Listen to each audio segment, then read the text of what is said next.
안녕하세요. 박승배 변호사입니다. 오늘은 최근 문제가 되고 있는 스토킹 처벌법에 대해서 알아보는 시간 가져보고자 합니다. 스토킹 처벌법은 2021년 제정 당시만 해도 어떤 행동이 스토킹으로 처벌될 수 있는지 명확한 기준에 대한 논란이 있어 왔는데요. 이후 몇 년간 실제 사례 법을 적용하게 되면서 처벌될 수 있는 사례에 대한 기준이 점차 정립이 되고 있습니다.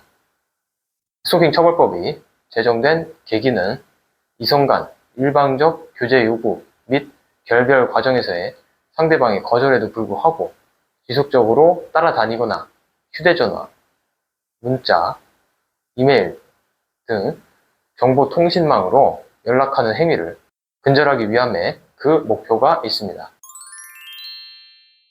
법원에서는 스토킹 행위가 성립하기 위해서는 첫 번째로 지속성 및 반복성이 있어야 한다는 입장인데요.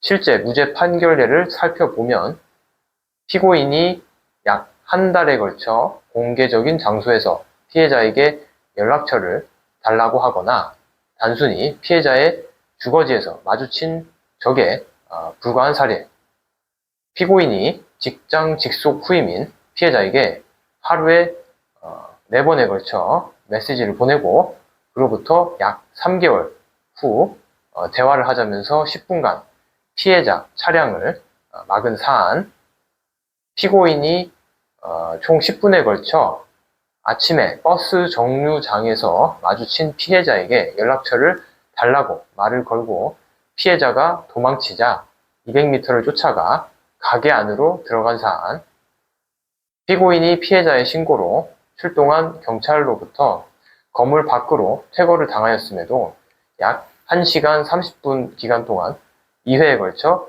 피해자 원룸 건물의 공동 현관문 안으로 들어간 사안 등에서 모두 무죄를 선고하였습니다. 한편 스토킹 처벌법 사건은 최근에는 이성 간 일방적 교제 요구 및 결별 과정에서뿐 아니라 층간소음을 둘러싼 갈등 과정, 그리고 사이버 공간에서 이루어지는 온라인 스토킹과 같은 특수한 형태의 스토킹 행위로까지 그 적용 범위가 확대가 되고 있는데요.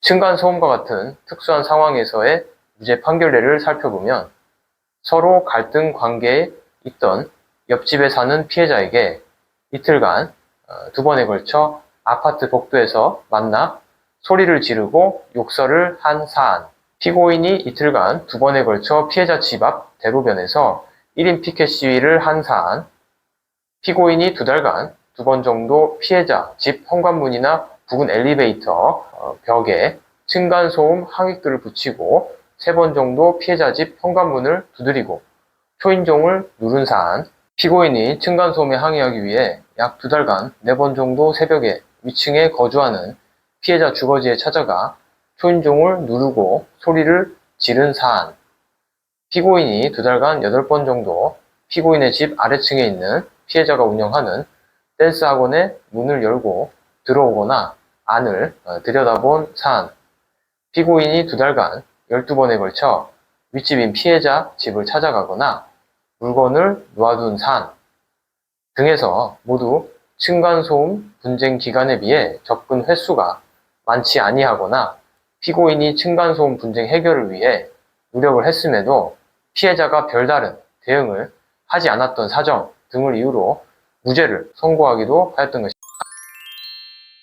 한 실제 사례에서 의뢰인은 층간소음 피해자로서 위층인 상대방의 층간소음에 항의하기 위해서 관리실 인터폰을 통해서 연락을 하거나 윗집 현관문에 포스트잇을 붙이고 공용 엘리베이터 내에 게시물을 부착하기도 하였는데요. 상대방은 이러한 의뢰인의 정당한 항의를 가지고 스토킹 행위로 신고를 하게 되었습니다. 윗집인 상대방이 층간소음을 유발하였고 아랫집인 의뢰인이 그 피해자라 하더라도 이와는 별개로 항의 과정에서 행동이 지속성과 반복성을 가진 고의적인 스토킹과 같은 괴롭힘 행위인지가 문제가 되었습니다. 아무리 층간소음 피해자라 하더라도 최근 항의의 방법이나 정도에 따라서 충분히 스토킹 행위로 처벌을 받을 수 있는 위험한 상황이었지요. 박승배 법률사무소에서는 의뢰인이 상대방의 현관문에 포스트잇을 붙이거나 공용 엘리베이터 내 게시물을 부착하는 행동을 하는 것이 이례적이고 단발성의 행동일 뿐 지속적이고 반복적인 고의를 가지고 한 행동이 아니고 직접 연락을 시도한 적은 없고 다만 공동 거주지 내 관리사무소를 통해 간접적으로 항의 의사표시를 전달하였던 것일 뿐, 아울러 위와 같은 행동을 하게 된 이유가 상대방의 층간소음 유발 행위에 대해 항의하기 위한 것이었고 그것이 사회통념상 허용되는 범위를 넘어선 위법한 방법으로 이루어지는 것은 아니라는 점 등을 변론하였습니다. 그 결과 다행히 의뢰인은 혐의 없음 불송치 결정을 받을 수 있게 되었습니다. 스토킹은 이제는 누구나 살면서 한 번쯤은 겪을 수 있는 일상적인 법적 분쟁 소재가 되었는데요. 스토킹으로 일정 수준 벌금형 이상의 처벌을 받게 될 경우 준성범죄로 취급이 되어서 장래 국가공무원 임용 결격 사유가 되거나 현직 공무원 신분인 경우에는 징계를 받는 등 많은 불이익이 뒤따르고 있습니다. 그렇기 때문에 만일 스토킹을 당하고 있거나 아니면 반대로 스토킹 행위자로 의심을 받고 있다고 하신다면 가급적 분쟁 초기에 전문 변호사와의 상담을 통해서 올바른 방향으로 사건을 진행을 하실 것을 추천드립니다. 오늘도 영상 시청해주신 여러분 감사합니다.